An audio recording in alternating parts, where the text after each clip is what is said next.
The National Grid Corporation of the Philippines, or NGCP, doubles its efforts under a 10-day deadline order from the Department of Energy to restore all power transmission lines in areas affected by uwan. The National Grid Corporation of the Philippines, or NGCP, reports damage in their structures and power transmission lines amid devastation brought by Super Typhoon Uwan. Included in the damage were collapsed power transmission posts and severed transmission cables. May 16 na toppled structures or yung tumumba na poste. Meron tayong 12 nakahilig or leaning structures. Tapos may 26 na ibang facilities na cut conductors or naputol yung kable o di kaya may nakasampang vegetation o puno, no?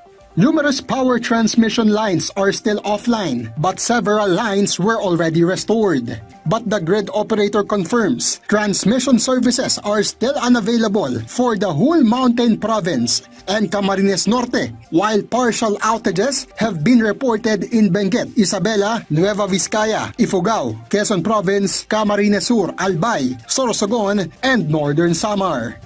Pag sinasabi namin walang transmission service, ibig sabihin nun hindi nakakarating sa kooperatiba. Pag sinasabi namin partial, hindi ibig sabihin nun na may kuryente na yung ibang lugar kasi posibleng may lugar na may transmission service pero hindi pa handa ang kooperatiba, no?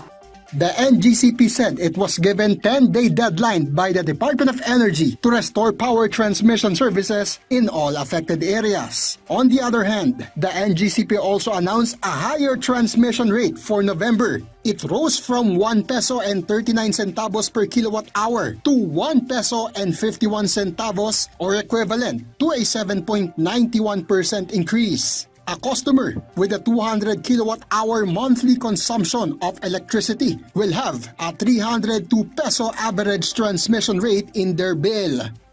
The increase in rates generally is due to by the ancillary service reserve. The increase is due to the high prices on the reserve market. Harley Valbena from the National TV Network for a new and better Philippines.